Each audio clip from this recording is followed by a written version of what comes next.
पितृदोष, ये शब्द अगर इंसान को पता चल जाए ना कि उसके बर्थ चार्ट में पितृदोष है, तो यकीन मानिए उसकी रातों की नींद उड़ना लाजमी है। क्यों?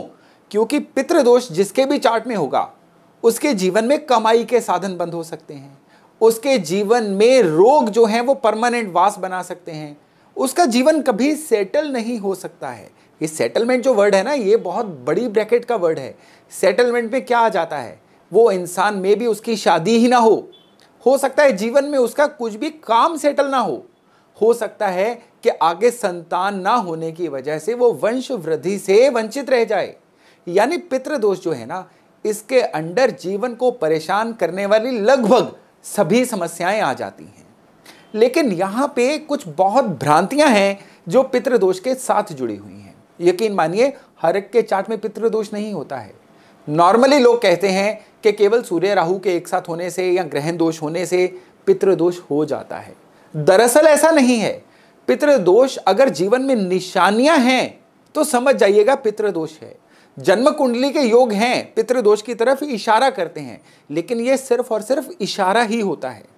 कई बार क्या होता है कि पिछले जन्मों के संचित कर्मों की वजह से, घर में किसी बहुत बड़े वास्तु दोष की वजह से, या पेरेंट्स के चार्ट का पितृदोष जो संतान के थ्रू ट्रिगर होता है उसकी वजह से जीवन में बिना बर्थ चार्ट की निशानियों के भी पितृदोष की निशानियां आ जाती हैं। अगर आपके जीवन में निशानियां हैं ना, तो आप समझ जाइएगा कि पितृदोष अब आपके जीवन में घटित हो रहा है। जो निशानियां अभी इसी वीडियो में शुरुआत में मैंने बताई हैं वो तो हैं ही हैं, लेकिन पितृदोष की कुछ और बहुत बड़ी निशानियां हैं जो आज के वीडियो में हमने डिस्कस करनी है। आज पितृदोष पे चर्चा क्यों हो रही है?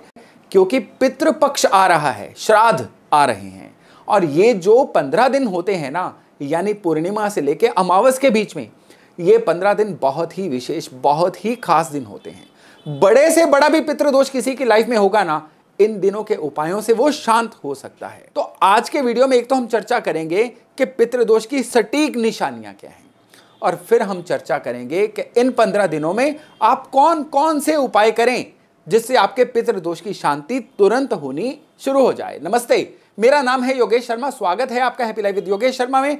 और दोस्तों, आगे बढ़ने से पहले एक विनम्र निवेदन कि अगर अभी तक आपने अपने इस चैनल को सब्सक्राइब नहीं किया है तो कृपया सब्सक्राइब जरूर करिएगा, बेल बटन दबाना न भूलिएगा। तो जैसा मैंने अभी आपको बताया था कि अगर जीवन में सेटलमेंट नहीं हो रही है, कुछ भी करने के बाद उम्र में साल जुड़ते जा रहे हैं, लेकिन खुशहाली मानो आपसे रूठ सी गई है, तो ये पितृदोष की एक निशानी हो सकती है।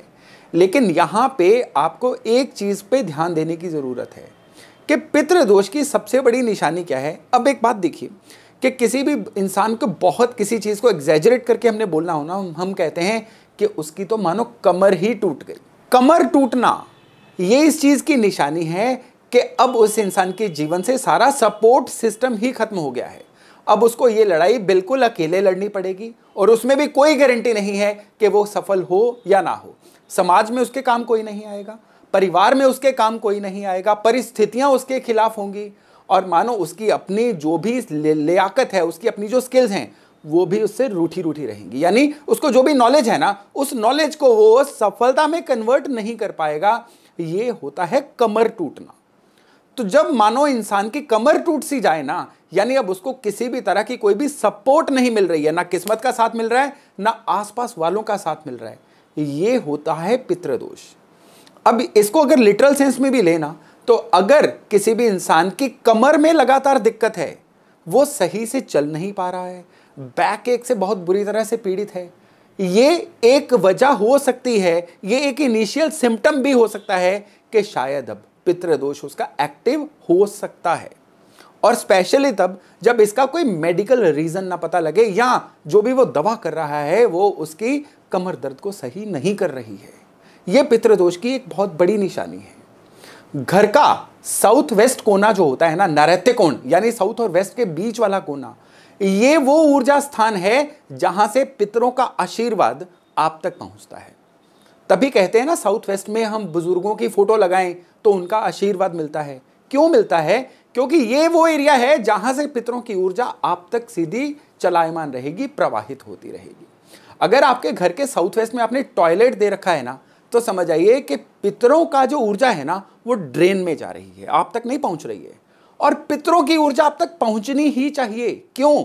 आप उनकी एक पीढ़ी हो, एक वंशावली हो, एक लाइनेज हो। ये कृपा जो है पीढ़ी दर पीढ़ी आगे चलती है। आज अगर आप किसी भी तरह के पितृदोष से पीड़ित हैं ना, तो इसका एकमात्र मतलब है कि आप उनकी लाइनेज को सही से लागू नहीं कर पाए।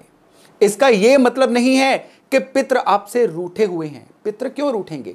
जब वो जिंदा थे, जब वो आपके एल्डर थे, वो तब नहीं रूठे।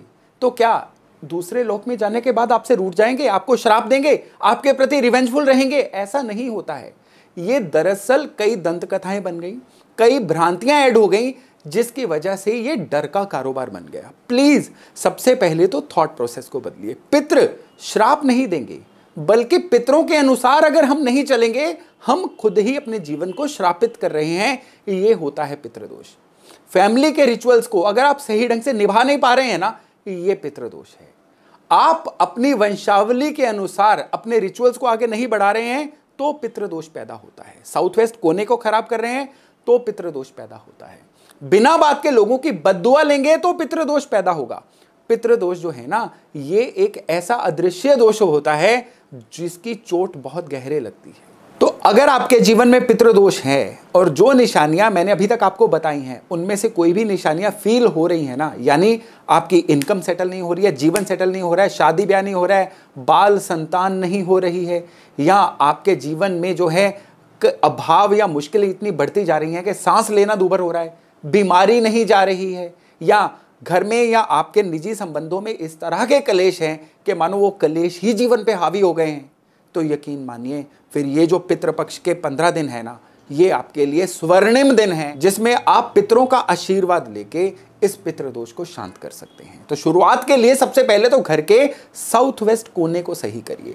आपके घर का जो साउथ वेस्ट कोना है ना, इसमें अगर टॉयलेट होगा, यहां मैं साउथ वेस्ट, पूरे साउथ वेस्ट पॉइंट की बात कर रहा हूं, उसके दाएं बाएं एरिया की बात नहीं कर रहा हूं। साउथ वेस्ट पॉइंट पे अगर टॉयलेट होगा, तो यकीन मानिए पितरों की जितनी अच्छी ऊर्जा है ना, वो जा रही है टॉयलेट में। तो ये जो एक परिस्थिति रहेगी ना, ये पितृदोष बनाने के लिए अपने आप में काफी रहेगी। ना साउथ वेस्ट एरिया में बोरिंग होनी चाहिए, ना ही साउथ वेस्ट एरिया में टॉयलेट होना चाहिए। साउथ वेस्ट एरिया में ना ही दीवारों पे सीलन होनी चाहिए, और ना ही इस एरिया में घर का मेन गेट होना चाहिए। मेन गेट भी होगा ना, ये ऊर्जा जो है अनकंट्रोल्ड हो जाएगी। तो आपको इस बात का पूरा पूरा ध्यान रखना है। साउथ वेस्ट एरिया में पीला रंग सबसे शुभ रंग माना गया है। पीले रंग की कोई भी शेड, लेमन रंग, क्रीम रंग, इस रंग की कोई भी शेड जो है ना, इस एरिया में बहुत ही शुभ मानी गई है। इस एरिया में लाल रंग सबसे खराब माना गया है। साउथ वेस्ट एरिया में अगर रसोई है, तो भी पितरों की जो कृपा है ना, आप तक नहीं पहुंचेगी। साउथ वेस्ट एरिया में साफ सफाई रखिए, घर के पूर्वजों की फोटो लगाइए। पितृदोष को सही करने की शुरुआत यहीं से होगी। पितृपक्ष में जितना संभव हो सके घर के सभी मेंबर, नहीं तो मेन अर्निंग मेंबर, कहीं पे पीपल का पेड़ जरूर प्लांट करें।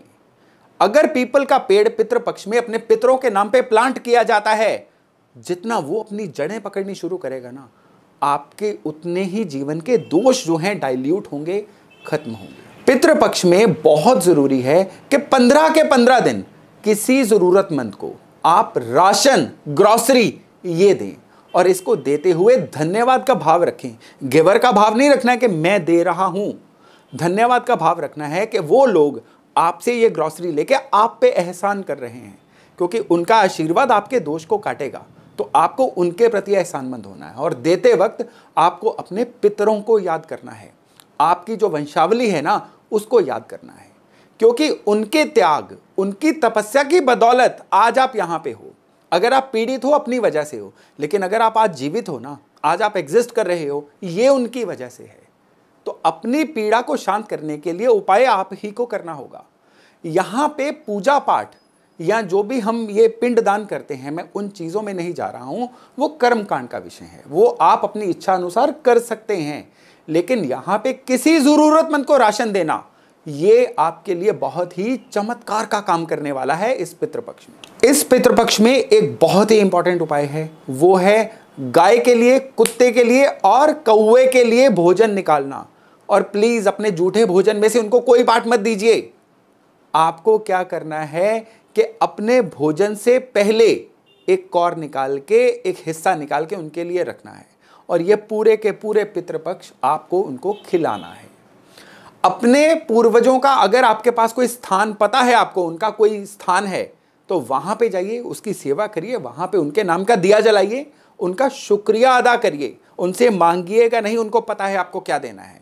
वहां पे जस्ट इन दिनों में उनका शुक्रिया करना है।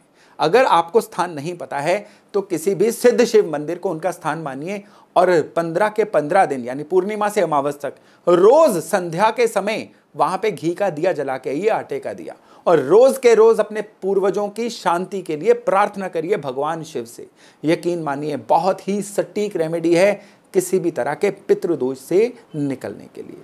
रनिंग वाटर के पास रहते हैं तो किसी एक दिन 7 सूखे नारियल जो हैं रनिंग वाटर में विसर्जित करके आइए, वो भी पितरों के नाम पे।